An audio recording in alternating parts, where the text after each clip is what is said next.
The Trump cabinet pick, who may be the toughest pill to swallow for Senate Republicans, heads to Capitol Hill this week. Donald Trump's pick to head the Department of Health and Human Services, noted anti-vax activist Robert F. Kennedy Jr. has been, at one point or another, at odds with Republicans on everything from abortion to the environment, at odds with Donald Trump specifically on his conduct and basic fitness for office, and of course, at odds with science itself on multiple public health fronts. Here is what RFK has said about Donald Trump over the years, including as recently as 6 months ago. In many ways, he's discredited the American experiment with self-governance. He's a bully.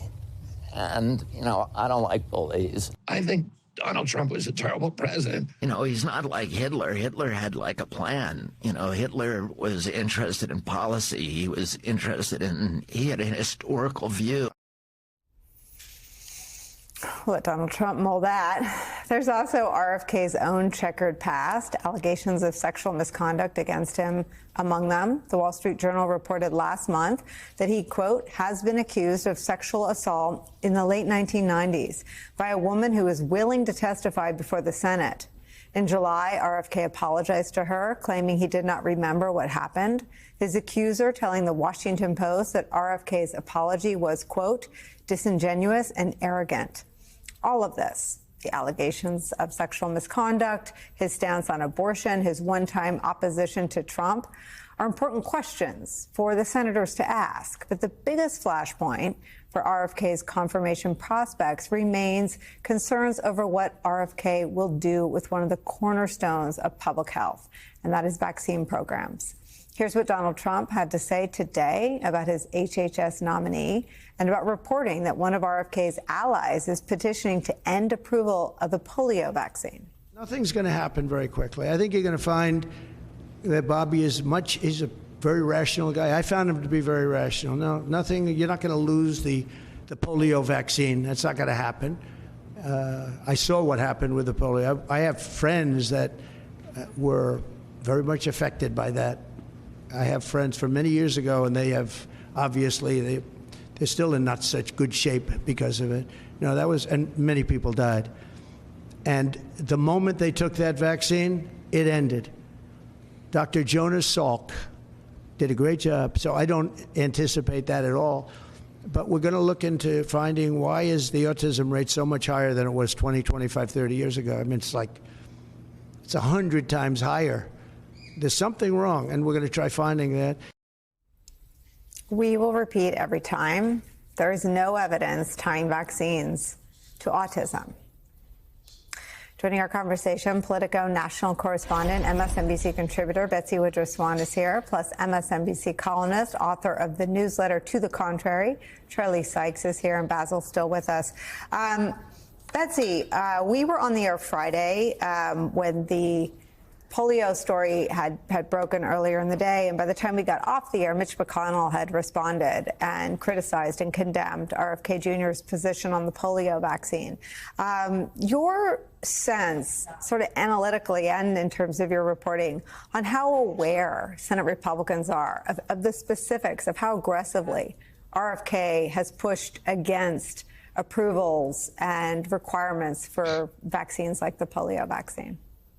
They know about it. The senators are very much aware, and the fact that McConnell put out that statement just a couple days ago only would have heightened the extent to which RFK's anti-vax history and long and detailed record is very much front of mind for members of the Senate Republican Conference. I spoke earlier today to a Senate Republican aide who said that one of the biggest problems RFK is going to face, in addition, of course, to the anti-vaccine conspiracy mongering, comes in two separate buckets. One, of course, is concerns that anti-abortion senators have about RFK's very consistent and vociferous support for abortion rights. What this Senate aide told me is that for many of these Republican senators, especially the very conservative ones, opposition to abortion is the top issue. For some of them, it's the reason they decided to enter public office in the first place. And they feel intense discomfort with voting for somebody to head a part of the government that's responsible for these health issues, who's been so outspoken in favor of abortion rights. Now, That does not mean RFK is dead on arrival in the Senate. Far from it. The safe bet is always that Senate Republicans will give Trump what he wants. But what it does mean, at a minimum, is that some of these meetings RFK is having this week are going to be tense and uncomfortable. And the other thing, though, about RFK that jumped out to me as really important and another big challenge for him is going to be from Republicans in the agriculture-heavy states. RFK has leveled lots of criticism at big food, lots of criticism at pesticides and other tools that agribusinesses use to try to increase crop yields. He's been very critical of genetically modified foods being grown.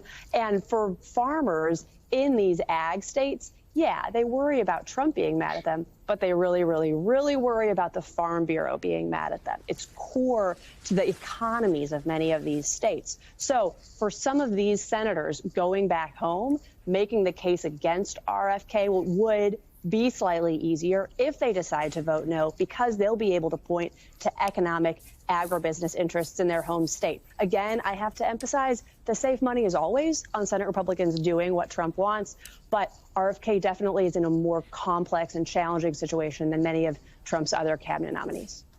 You know, Charlie Sykes, what's interesting is when the Senate Republicans' politics clash with Trump's politics. I mean, Trump's politics on RFK are abundantly clear. I mean, he's sort of a mythological folk hero in the wellness space online. The Joe Rogan audience likes RFK. Trump sees that as an important piece of his political coalition. Right. To Betsy's point, it's completely at odds with the part of Trump's coalition that he is, for all of his extreme policies and actions, oddly indifferent about, and that's the abortion space. Apparently, RFK just said, quote, "I support it," end quote. I think that was about the polio vaccine, but his own lawyer is actively trying to revoke approvals for it. So what do you make of this spaghetti at the wall, say and do anything approach to get RFK Jr. confirmed to be part of Trump's cabinet? Well, Betsy absolutely nailed it when she said, you know, that this is a very complex and challenging nomination because the agriculture issue is a very, very big deal. The question of vaccines, where they're going on that. Obviously, allegations of sexual assault are not in any way disqualifying to be part of the Trump administration. But I do think that the hearings are going to be extraordinarily interesting, and I'm very curious to know how aggressive the public health lobby is and public health community is going to be in talking about the threats that many of RFK's ideas would have, and what it would mean for children's health, what it would mean for our ability to handle the next pandemic, because many of his ideas may be popular on certain podcasts, but they are way, way, way outside of the mainstream. And most Americans have no idea of some of the things that he has said and some of the things that he has done and the consequences of his ideas.